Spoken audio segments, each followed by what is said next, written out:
नमस्कार, city news channel में आपका स्वागत है। हमारे साथ में है डॉक्टर सतीश अग्रवाल, जिनको लगातार आप सिटी न्यूज़ के हेल्थ केयर कार्यक्रम में देखते रहते हैं।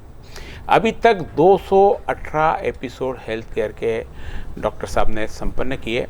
विविध विषयों पर, विविध समस्याओं पर, करीब करीब मेडिकल प्रोफेशन से जितनी भी समस्याओं, उनका सभी का निराकरण इस चैनल के माध्यम से, इस हेल्थ केयर शो के माध्यम से डॉक्टर साहब लगातार करते हुए आए हैं। डॉक्टर साहब हालांकि हमेशा होस्ट रहते हैं, आज मैं होस्ट हूं और डॉक्टर साहब हमारे प्रश्नों का जवाब देंगे, क्योंकि हर बार प्रश्न पूछना आसान होता है या उत्तर देना आसान, यह बड़ा मुश्किल प्रश्न है।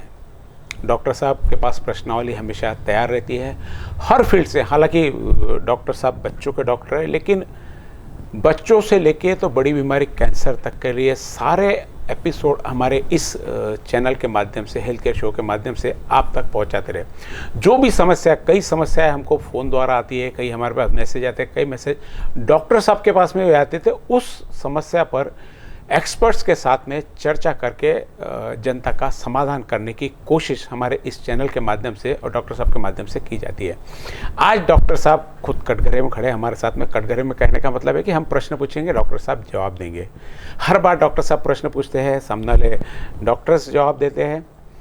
आज बच्चों के डॉक्टर सतीश अग्रवाल हमारे स्टूडियो में मौजूद हैं और आज उनसे जानेंगे कि जो कोरोना का पहले का काल, कोरोना का काल और कोरोना के बाद का, यानी कल, आज और कल, ये सब चीज़ें बच्चों के लिए कैसा रहेंगी। क्योंकि क्या है, जैसे जैसे कोरोना का समय, पिछली बार जब सबसे पहले लॉकडाउन लगा था तो 15 दिन का लॉकडाउन, फिर 15 दिन का, फिर 15 दिन का, करते करते हम लोगों ने 15 माह इस लॉकडाउन में गुजार दिए और बच्चों की बिना पढ़ाई किए बच्चे आगे प्रमोशन में चले गए, अगले क्लास में चले गए। और इस बार तो हद हो गई कि 12वीं की और सीबीएसई की पढ़ाई भी ख़त्म कर दी। इन सारी चीज़ों का बच्चों के भविष्य पे, बच्चों के वर्तमान, उनके शारीरिक पे, बच्चों के मानसिकता पर और पेरेंट्स पर क्या फ़र्क पड़ सकता है और उन चीज़ों को कैसे कंट्रोल हम कर सकते हैं,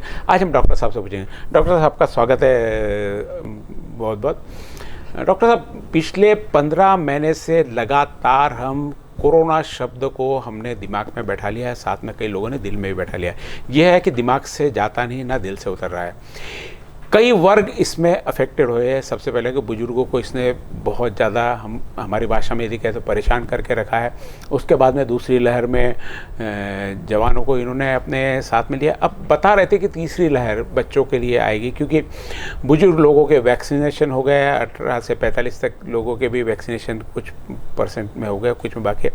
अब 18 से जो कम साल के बच्चे हैं, ना उनके पास वैक्सीनेशन है, ना कुछ करने को फिजिकल एक्टिविटी, ना मानसिक। ऐसे में बच्चों के स्वास्थ्य पर क्या फर्क पड़ेगा? दर्शकों मेरा अभिवादन।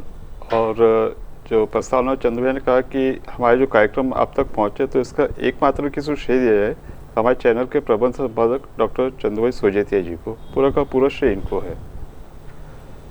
अब चर्चा और प्रश्न के ऊपर आते हैं कि जहां कोरोना और कोरोना का बच्चों के स्वास्थ्य पर क्या असर हुआ है, तो सौभाग्य की बात यह है कि अब तक की जो हमने पहली और दूसरी लहर देखी थी, उसमें बच्चों के कोरोना से जो उससे पीड़ित हुए, प्रभावित हुए, इसका प्रमाण काफ़ी कम था, खासकर पहली लहर में। दूसरी लहर में ये पाया गया कि उनमें इन्फेक्शन हुआ, लेकिन उनका जो सीवियर डिजीज़ है या भर्ती का प्रमाण है वो काफ़ी कम हुआ। आपने कहा कि उनके स्वास्थ्य पर, तो स्वास्थ्य को हम केवल शारीरिक स्वास्थ्य नहीं मानते हुए उनका सामाजिक, मानसिक जी और उनका आध्यात्मिक स्वास्थ्य, सब पूरी एक परिभाषा हम उनको लेते हैं। जी। तो शारीरिक स्वास्थ्य पर भले उनका कम असर हो, लेकिन मानसिक और मनोवैज्ञानिक स्वास्थ्य जिसके ऊपर सहसा हमारी नज़र नहीं जाती है, उस पर बहुत बुरा असर हुआ है।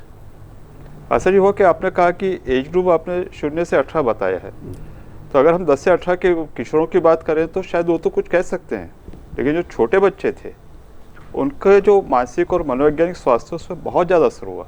असर यहाँ तक हुआ कि एक रिपोर्ट में बताया कि करीब 80% बच्चे इससे प्रभावित हुए हैं, और ये हमारी बड़ी चिंता की बात है।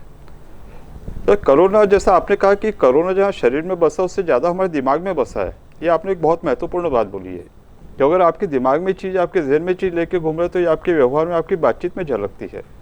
और जैसा हम लोग देखते हैं कि बच्चे हमको देख के सीखते हैं, हर जगह जब एक डर, भय, आशंका, निराशा की स्थिति बनी है और अगर पालक और आसपास के लोग इसी की चर्चा करें तो निश्चित तौर से उनकी मानसिकता पर विपरीत असर पड़ेगा। और इसीलिए बच्चों में इसका एक हम कह सकते हैं खराब असर पड़ा उनके मनोवैज्ञानिक स्वास्थ्य पर। डॉक्टर, जैसे आपने बताया कि बच्चों के शरीर पे बहुत ज़्यादा यानी शारीरिक स्वास्थ्य पर फर्क पड़ा, लेकिन हमने कई जगह देखा है कि बच्चों की सारी लाइफ स्टाइल बदल गई है।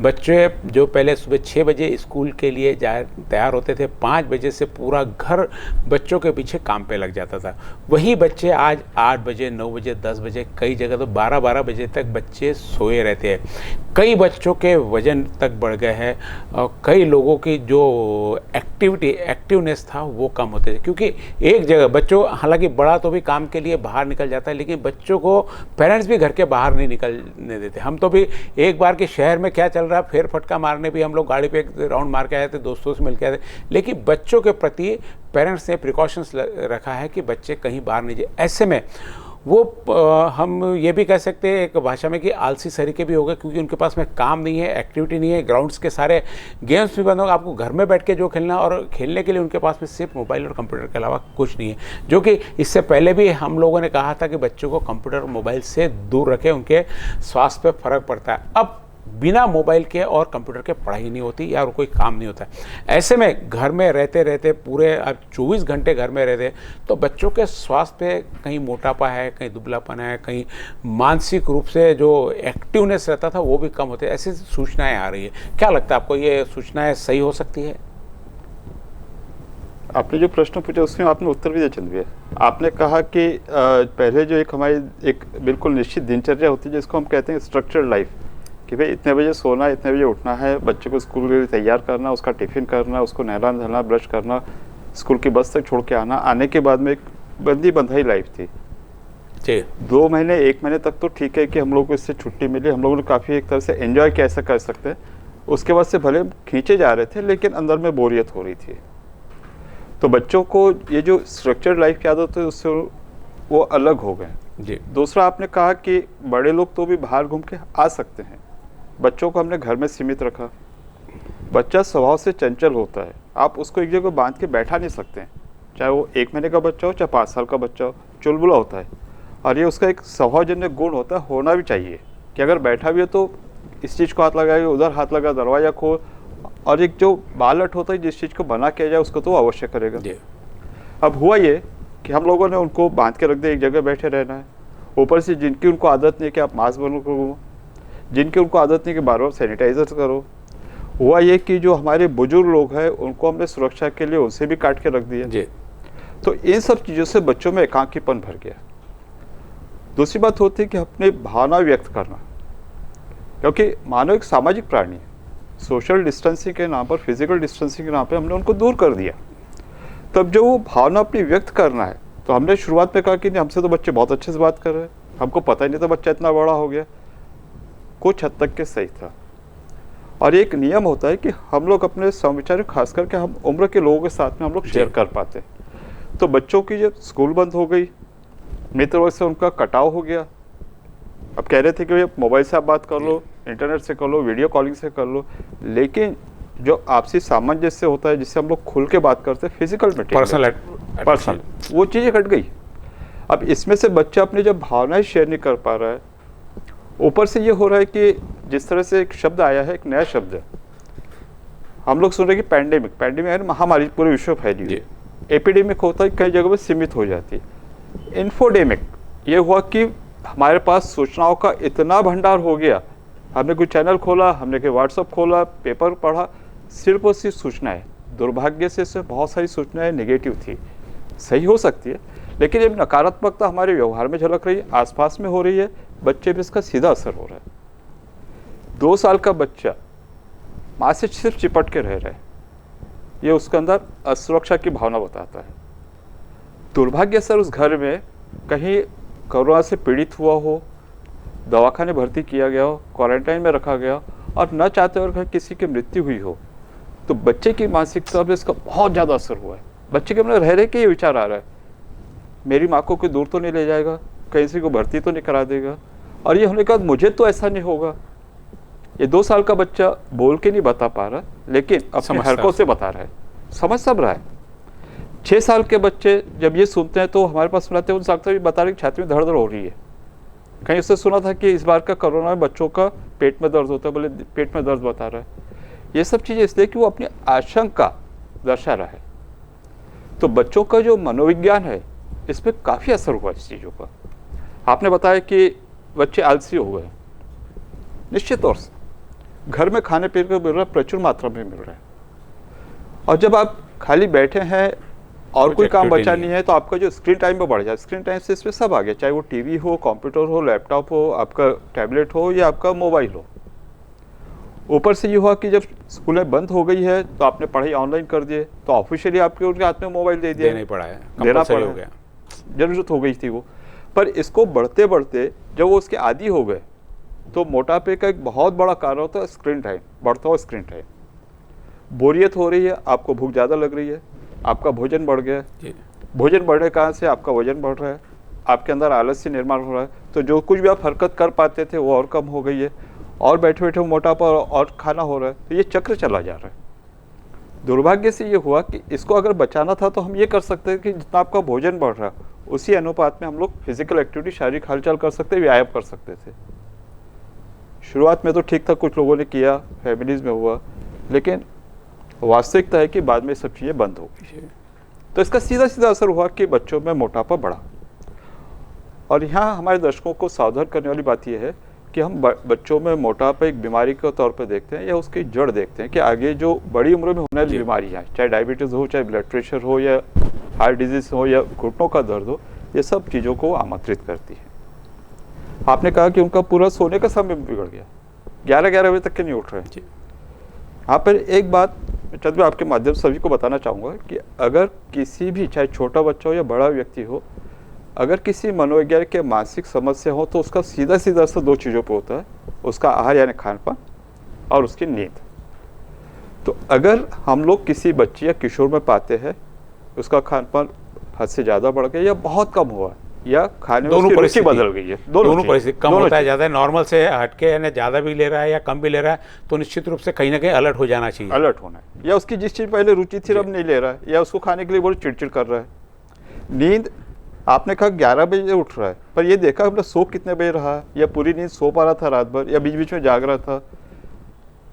मित्रों, ये सब हमारे लिए एक चिंता का विषय, हमारी सतर्कता का है, हमारे लिए अलर्ट होने की बात है कि कहीं बच्चे में किसी मनोवैज्ञानिक समस्या का निर्माण तो नहीं हो रहा है, और अगर ऐसा हो तो निश्चित तौर से हमको हमारे एक्सपर्ट से बात करनी चाहिए।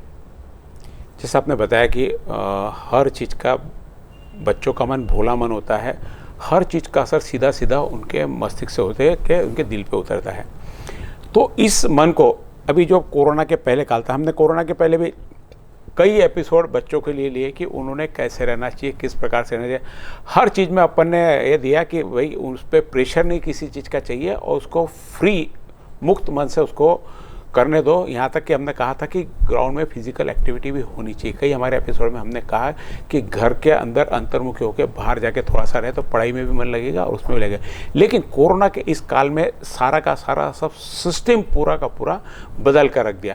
अब बदले हुए सिस्टम में, क्योंकि आप कहोगे कि आपने जैसे कहा कि उसको फिजिकल एक्टिविटी, घर छोटे हैं तो फिजिकल एक्टिविटी घर में हुए नहीं हुए, और कोरोना के कारण घर के बाहर निकलना, इन सब चीज़ों की विपरीत परिस्थितियों में अब डॉक्टर साहब आपने सारी समस्या बता दी है। मैं और भी 2-3 समस्या जो मैं आपसे पूछना चाहूँगा उसका कैसे, अब कोरोना के पहले का काल, अभी कोरोना के काल आपने पूरा बयान कर दिया। अब कोरोना के बाद का जो काल आने वाला है, जो आने वाला, हो सकता है कि वापस सब हम लोग पहले शरीर के नॉर्मल हो जाए। तो ये जो 1.5-2 साल का उसके दिमाग पे असर हुआ, उसके दिल पे असर हुआ, उसको धुलने को कितना समय लग सकता है वापस यानी पहले जैसा होने में? नहीं, बहुत महत्वपूर्ण बात आपने कही है कि जो असर, उसने जो अनुभव उसके ऊपर आए, ये कितने समय तक अंकित होगा और उसको निकलने में कितना समय लगेगा। तो ये प्रश्न का सिर्फ एक पंक्ति में उत्तर देना बहुत मुश्किल इसलिए है कि वो असर उस पर किस तरह से पड़ा, किस उम्र में पड़ा और किस परिस्थितियों में पड़ा, किस घटनाओं का भी पड़ा, घटनाओं का पड़ा है। अड़ोस पड़ोस की बीमारी, घर की डेथ, अड़ोस पड़ोस की डेथ, रिश्तेदारों की डेथ, पेपर में पढ़ना, टीवी पे देखना, इन सारी चीज़ों का कहीं ना कहीं बच्चों के दिमाग पे असर होता ही है। इन सब चीज़ों के असर कब तक रह सकते हैं? क्या इसमें से वो बाहर आएंगे या ये पीढ़ी ऐसी ही रहेगी? नहीं, निश्चित तौर से, क्योंकि एक महत्वपूर्ण प्रश्न आपने पूछा है कि हमारे दर्शकों को इसकी जानकारी होनी चाहिए, क्योंकि ये हम मानते हैं कि हमारे जो विचार है उससे हमारा व्यक्तित्व, हमारा शरीर बनता है, हमारे कार्यकाल, हमारी कार्य प्रणाली बनती है। तो अगर हम इस तरह की नकारात्मकता लेकर अगर बच्चा आगे बढ़ा तो निश्चित तौर से इससे नकारात्मक परिणाम होंगे। तो हम सब चाहते हैं कि इसको सकारात्मक तो बढ़ा जाए। तो आपने जो प्रश्न पूछा कितने दिन तक रह सकता है, तो इसमें ये दिन का सवाल इसमें कि हम चाहते हैं कि इसको हम कितना कम कर सकते हैं। तो अगर हम इस पर चर्चा करें तो सबसे ज़रूरी चीज़ है कि हमारे आसपास का वातावरण जो सकारात्मक हो। अगर हम ये देख रहे हैं कि हमारे घर में 2 बड़े सदस्य जो पिछले साल पीड़ित हो गए, 2 माता पिता जो रिलेटिवली यंग है वो हो गए, अब बच्चे घर में 2 बच्चे, और हम बार बार इस बात की चर्चा करें कि अब तीसरी लहर में बच्चों का असर होगा, पता नहीं अब इनका क्या होगा। अगर इस तरह की मानसिकता हो तो बच्चे अपने आप असुरक्षित महसूस होंगे। कहीं उनके मन में ये बात नहीं है कि हम शायद इस परिवार पे बोझ हो गए, कि 4 लोग तो हो गए, शायद हम लोगों के लिए परिवार चिंतित है। मित्रों, आप किसी भी तरह की नकारात्मकता न अपने व्यवहार न अपनी बातचीत में लाएं। जो को नुकसान हुआ है हो गया, उसको तो हम बदल नहीं सकते, लेकिन आगे जब चंद्र ने पूछा कि आगे हम क्या करें, तो आगे हमको पूरी सकारात्मकता के साथ में चलना है। बच्चों की जो मानसिकता है, एक ही बात है कि इसमें किसी दार्शनिक ने कहा कि हम लोगों को अंधेरे से डर लगता है, अंधेरा कोई नहीं चाहता है, पर साथ में कि अंधेरा है क्या, मात्र एक रोशनी का अभाव है। आप माचिस की एक तीली जलाइए, अंधेरा गया। तो जिस नकारात्मकता की, जिस आशंका की, भय की, डर की हम लोग बात कर रहे हैं, वो है क्या, सिर्फ एक सकारात्मकता का अभाव। अगर हम लोग इसे सकारात्मक रूप में ले कि इसने हम लोगों को मिलाया है, हम लोगों को एक साहस इसने बढ़ाया है, जो चीज़ हमने पिछली 1 सदी में नहीं देखा, 100 सालों में देखा, शायद हमने 1.5 साल में देखा है, तो आप लोग बड़े भाग्यशाली 1 साल में देखा है। जब एक बहुत महत्वपूर्ण प्रश्न कहा था, एग्ज़ाम कैंसिल हुई है, बच्चे प्रमोट हुए हैं, तो एक बहुत बड़ी बात हुई। तो ये आपके लिए सौभाग्य की बात हुई है कि बिना अगर प्रयास के अगर आगे बढ़ते हैं तो एक किसी ने आपको पुश किया है। ये डॉक्टर साहब सौभाग्य कैसे हो सकता है कि कोई को मेहनत करना है, मेहनत करके आगे बढ़ना है, फिर एक प्रतिस्पर्धा होती है कि मुझे इससे आगे जाना है, वो खुद की उसकी पढ़ने की अंदर की इच्छा, सारी सब चीज़ें जागृत होती है। ऐसी परिस्थिति में यदि कोई उसके बराबरी का, जो उसके पढ़ाई में उसके बराबरी का ना हो, वो यदि उसके बराबरी में हो जाए, क्योंकि देखो पढ़ाई एक पूरी आखिरी तक अभी प्रतिस्पर्धा, हर इसमें कौन आगे जाता, कौन आगे निकलता, इसका अच्छा प्रोपोगंडा होकर उसका आगे ब्रांड बनता, और निश्चित ये आगे उसके लाइफ तक, आगे तक, यानी नौकरी लेने से तो शादी तक सारी चीज़ें ये महत्वपूर्ण रहती है।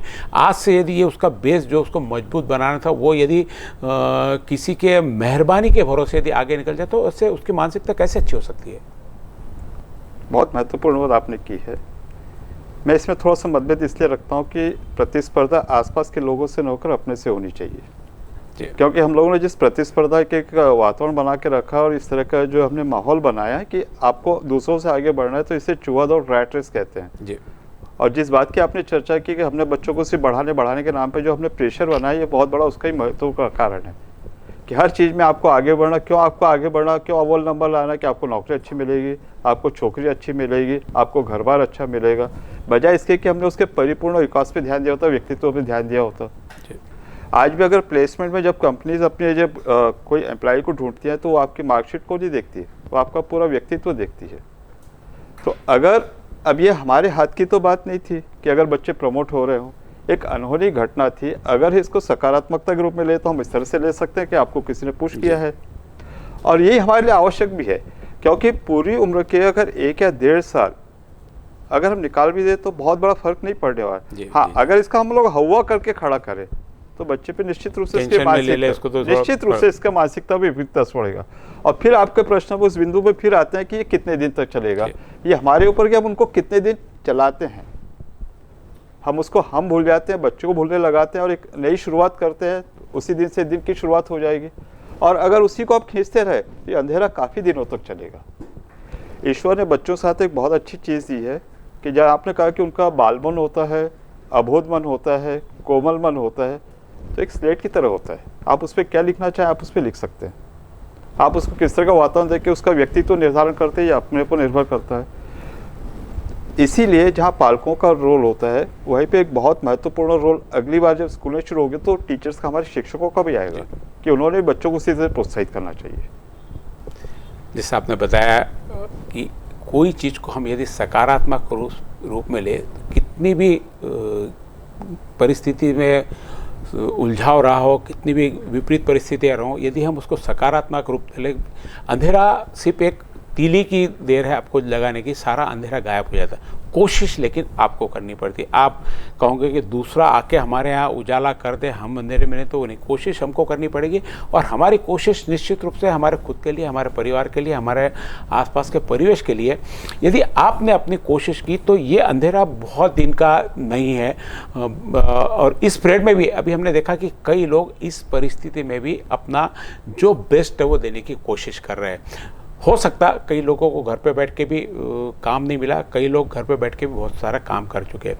तो अब बच्चों के लिए और पेरेंट्स के लिए डॉक्टर साहब से मैं आखिर में सलाह लेना चाहूँगा कि इस परिस्थिति में, जैसा कि आपने बताया कि ये पीरियड ज़्यादा नहीं चलना चाहिए, तो उसके लिए हम प्रिपेयर होकर हम किस प्रकार से इसको डाल सके कि कल से यदि पूरा चालू हो इमीडिएट हम पहले के जैसे हो जाए। ऐसा भी हो सकता है, नहीं हो सकता ऐसा, क्योंकि मात्र आपको थोड़ा सा प्रमोशन और थोड़ी सी समझदारी की जरूरत, और इसके लिए सबसे बड़ा महत्वपूर्ण रोल मुझे लगता है शायद पेरेंट्स का। डॉक्टर साहब बेहतर बताएंगे कि पेरेंट्स इस चीज़ में क्या कर सकते हैं। मैं आपकी बात से 100%, 110% सहमत हूँ कि इसमें पहला और आखिरी सबसे महत्वपूर्ण रोल पेरेंट्स का, पालकों का है।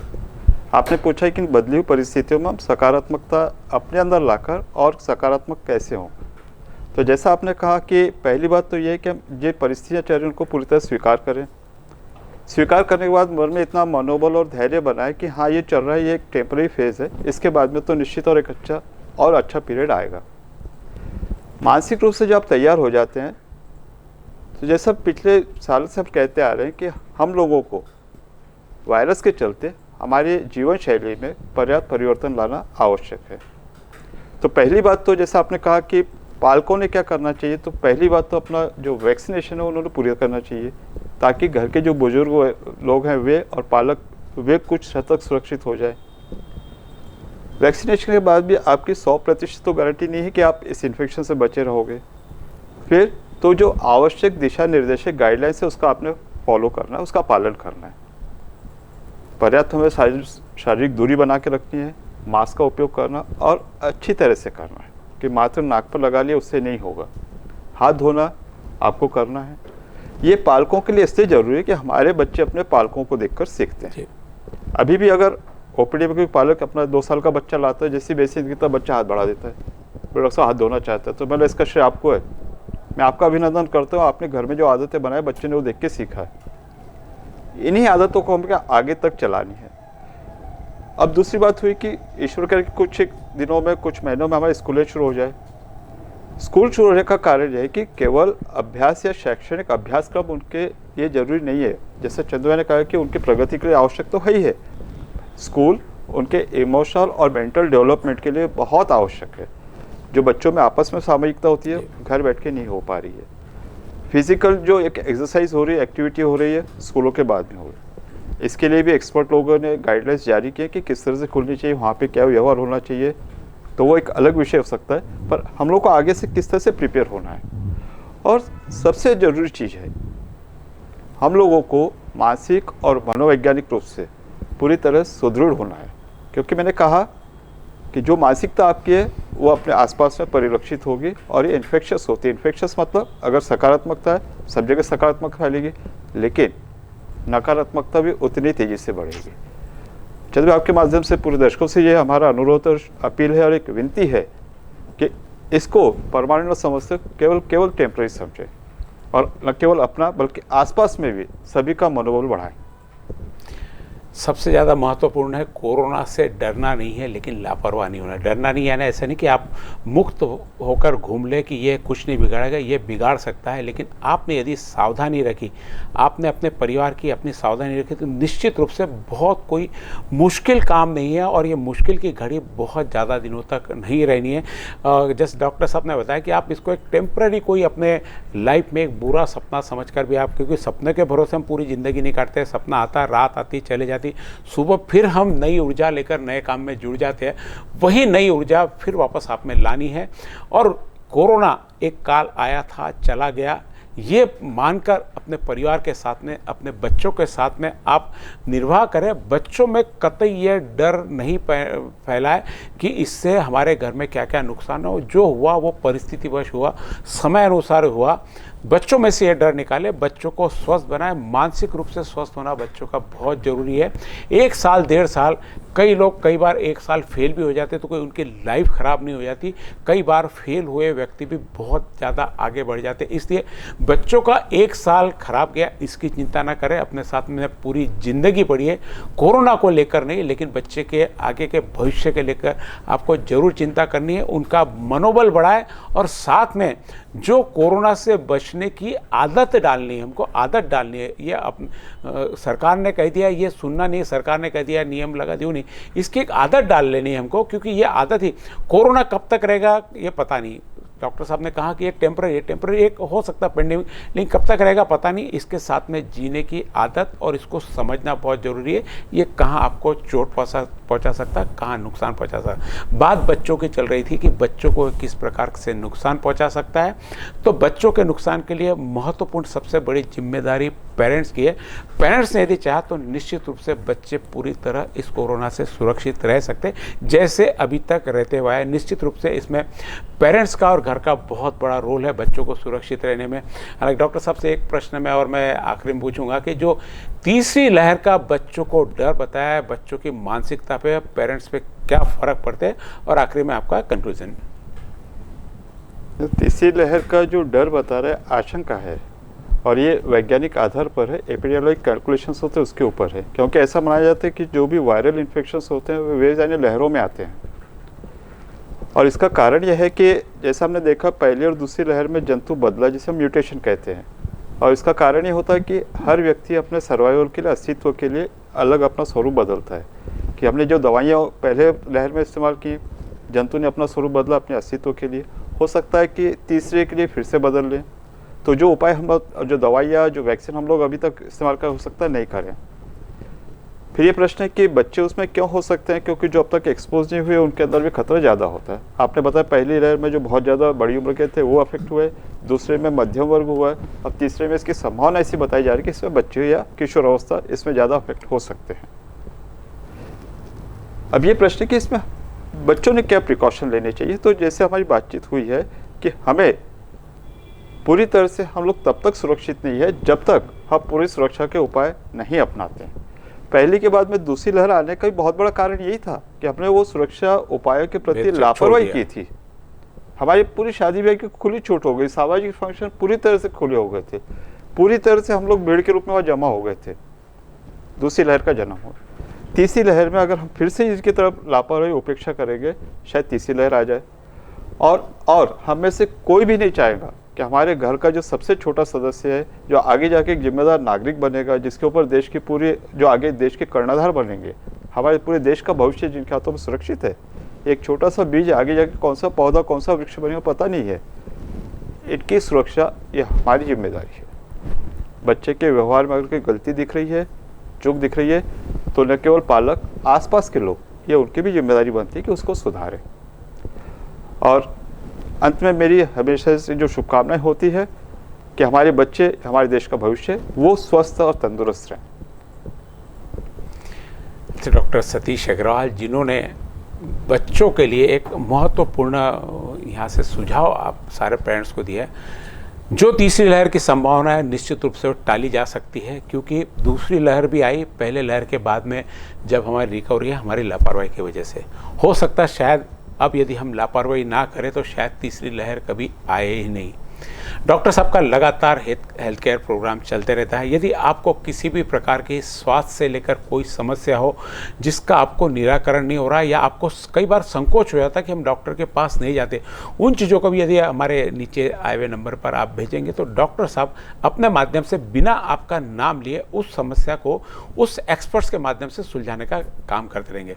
आपको यह कार्यक्रम कैसे लगा, ज़रूर आप हमें इसकी सूचना, इस जो कार्यक्रम चल रहा इसके लिंक पे आप हमें भेजिए, और आप हमारा YouTube चैनल, साथ में हमारा Facebook चैनल, दोनों को आप सब्सक्राइब करें ताकि सबसे पहले आप तक सारे ये समाचार और सूचनाएं और ऐसी इन्फॉर्मेशन आप तक पहुंचती रहे। डॉक्टर साहब का बहुत बहुत आभार महत्वपूर्ण जानकारी देने के लिए आज। धन्यवाद।